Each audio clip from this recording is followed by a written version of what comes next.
미국, 캐나다, 일본이 선진국이잖아요. 가장 대표적으로 이 세 나라가 목조주택을 되게 많이 짓는 나라고 기본적으로 한 100년 이상 지금 건축 역사가 있는데 이 세 나라가 왜 짓고 사나라고 생각을 해보면 되게 쉽게 풀리거든요. 난방이 없잖아요. 우리 한국은 온돌 방식이 있지만 그 사람들은 벽난로라든가 이쪽으로 일부러 만들어야 되기 때문에 모든 건축 자재 중에 열전도율이 가장 낮은 자재를 찾았고 미국, 캐나다 북미 쪽은 원래 고강도 나무들이 많고 해서 나무로 짓고 살다가 기차가 발전이 되면서 남쪽으로 퍼지게 된 게 목조주택이었거든요. 그래서 목조주택이 일단 기본적으로 이건 쉽게 말하면 단열이 좋아요. 냉방 좋고 난방 좋고 건축주들이 한 10시간에 한 번 돌아요 이 얘기를 하시더라고요. 한 30분 휙 돌았다가 따뜻해지면은 이제 쭉 10시간 갔다가 밤에 한 번 휙 돈다고. 그래서 냉방도 그렇고 이제 이번에 파주에 이제 그 여름에 지었는데 한 11월 초중순까지 난방 자체를 안 하셨대요. 안 했는데도 되게 따뜻했다고 하셔서 기본적으로 잘 짓기만 하면 매뉴얼대로만 지으면 목조주택은 단열은 좋구나. 그 시공 기간이 콘크리트에 비해서는 절반 정도밖에 안 돼요. 왜냐하면 양생이라고 하는 이제 말리는 과정이죠. 공기 중으로 얘 수분을 날려서 얘를 이제 구조체를 딱딱하게 만드는 그 과정이 시간이 걸리다 보니까 시공 기간이 좀 짧은 게 장점이 있고 시공사 입장에서는 공사 기간이 짧으면 일반 관리비하고 인건비가 줄어들어요. 그래서 아무래도 시공사 입장에서 더 좋아할 수밖에 없는 공법이기도 하죠. 세균증후군 같은 거, 뭐 아토피, 호흡기 질환이라던가 이런 게 있는 분들은 확실히 목조주택 쪽으로 많이 찾아가시고 실제로 어르신들 몸이 되게 아파서 요양을 원하시는 분들 중에 목조주택에 사시면서 호전된 경우도 제가 되게 많이 봤었거든요. 같은 평수일 때 벽 두께 자체가 한 반밖에 안 돼요. 콘크리트에 비해서. 그럼 당연히 벽 두께가 얇으니까 안에서 느껴지는 공간 자체가 더 넓죠. 예. 그래서 같은 30평 철근 콘크리트 주택하고 목조주택에 딱 들어갔다 나와 보시고는 본인들이 깜짝 놀라시더라고요. 그래서 큰 평수로 가면은 확실히 그런 이제 갭이 좀 줄어드는데 작은 평수 같은 경우는 그 갭을 더 많이 느끼시는 거가 이제 장점이 됩니다. 단점은 이제 아무래도 철근 콘크리트는 한국이 콘크리트 역사가 더 길어요. 그 학교에서도 철근 콘크리트하고 철골밖에 안 가르치거든요. 목조주택이라든가 뭐 목조 건축 자체를 가르치는 거는 한국에서 딱 한 교수님이 전공 과목 딱 하나 개설해서 근데 사실은 업계에서 굉장히 이제 처음에는 왜 저런 공법을 공부를 해 교수가 이렇게 배척을 당할 정도로 힘들게 하셨는데 저희가 학부에서 배운 게 없는데 사회에 나와서 쓸 수가 없잖아요. 저도 목조는 실무를 하면서 다 일일이 공부를 한 거라서 그러니까 넓은 공간을 구현을 하는 게 철근 콘크리트가 훨씬 더 이제 장점이 있고 그리고 지금 국내 사례에서 물론 5층까지도 목조를 지은 사례는 있는데 실제로는 저희가 한 3층 이상은 목조주택으로는 잘 권하지를 않아서 2층 이하 주택은 안전하게 가고 3층까지도 제가 지어본 적이 있는데 다가구나 상가는 내 식구가 아니고 남의 식구끼리 살잖아요. 그러다 보니까 이 층간소음이 이 층하고 층 사이에 요 판 슬라브 가지고만 얘기하는 게 아니고 이 벽을 타고 내려오는 것도 소음이 있거든요. 그러다 보니까 콘크리트가 확실히 층간소음 부분에서 목조보다는 더 유리해요. 한 세대가 사는 집 같은 경우는 큰 문제 안 됩니다 라고 얘기를 하고서는 목조주택은 지으시는 분들도 많으시고요.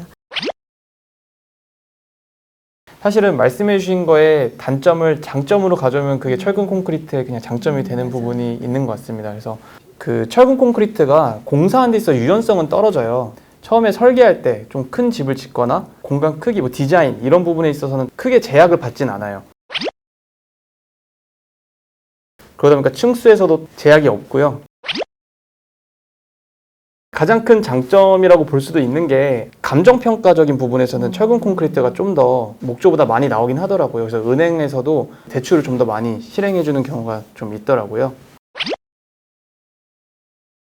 단점 같은 경우에 결국엔 공사기간이 목조주택에 비해서 훨씬 더 길어지고 그러다 보니까 가격도 비싸지고 아까 말씀해 주신 양생기간도 철근 콘크리트는 좀 필수적으로 필요하죠. 실제로 양생은 우리나라에서 좀 짧게 하는 거래요.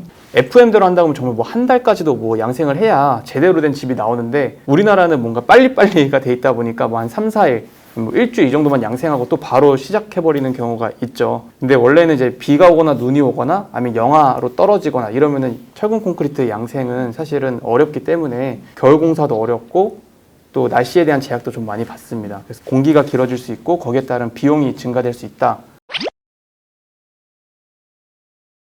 하자가 났을 때는 그걸 수리하기가 생각보다 쉽지는 않아요. 철근 콘크리트는 골조 자체가 워낙 내구성이 강한 만큼 유연성이 또 떨어지기 때문에 그런 하자 발생했을 때 고치는 부분이 힘들고 목조 주택이 사실 AS 하기가 더 좋습니다.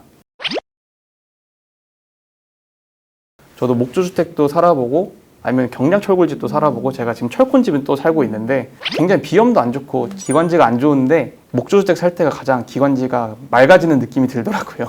실제로 목조는 아침에 일어났을 때 딱 느끼세요. 왜 그 겨울에 난방을 하면 입 안에가 되게 건조하게 일어나잖아요. 아파트나 철근 콘크리트는. 근데 저도 이제 목조나 통나무 주택까지도 한번 자보니까 아침에 그게 없었어요. 되게 신기하더라고요.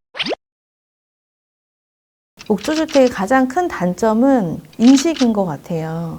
느낌적인 느낌이 콘크리트가 더 오래 가잖아요. 콘크리트가 더 튼튼하잖아요. 이런 얘기를 많이 하시는데 실제로 수명 연한이 콘크리트는 지금 한국에서 지금 잘 짓는다고 해도 30년, 40년 정도 보고 있고 목조 주택 같은 경우에는 뭐 저희가 이제 90년대 초반부터 졌기 때문에 한국에 지은 집이 뭐 50년 됐다, 100년 됐다 이렇게 얘기를 하면 그거는 이제 거짓말이고 외국에서 미국, 캐나다나 일본은 기본적으로는 정말 짧게는 50년, 길게는 100년 이상을 보고 짓는 거라서 인식이 아직 좀 조금씩 스며들면서 바뀌는 거죠. 어느 날 갑자기 땅 하고 바뀌는 건 아닌데 땅콩주택이라고 저희가 모두 다 알고 있는 2000년대 초중반에 있었던 그 집 덕분에 그래도 목조주택이 굉장히 수요층이 많이 늘어났고 그래프 자체를 봤을 때는 굉장히 많이 가팔라요. 콘크리트는 어쩔 수 없이 계속 가고 있고 목조주택은 굉장히 빠르게 성장을 하고 있는 산업 중에 하나라. 근데 현장 가보면 딱 알아요. 옆에 철근 콘크리트 현장이 있고 저희 목조 현장 있잖아요. 목조 현장은 막내 라인이 20대.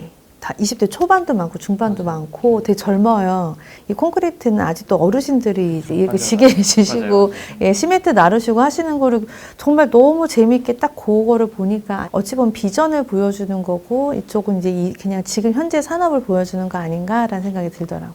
저희 홈페이지 들어가서 만약에 이 집이 철근 콘크리트인지 목조인지 경량철골인지 아시겠어요? 라고 하시면 아무도 모르세요. 안에 골조가 뭐를 이루고 있나가 중요한 거지 바깥의 외관하고 내부를 마감을 하게 되면 공법을 잘 모르시는데 사실은 목조가 좋다, 콘크리트가 좋다, 경량철골이 좋다, 철골이 좋다 뭐 이런 것들은 다 사실은 의미가 없고 내가 가진 예상과 내가 가진 니즈에 맞는 공법이 뭔가를 찾아가시는 건데 판넬에다가 철골 가지고서는 만드는 거는 조금 저희가 반대를 해요. 얘가 수명이 가장 짧거든요. 한 10년, 15년 정도 지나면은 이제 부식되기 시작하고 기능을 못 하다 보니까 그래도 콘크리트는 30년, 40년 넘고 목조는 50년 이상 가니 그래도 부동산이기 때문에 10년 이상은 최소한 짱짱하게 잘 살아야죠 라고 하고서는 장단점을 쭉 나열을 해서 선택을 하실 수 있도록 해드리는 거죠.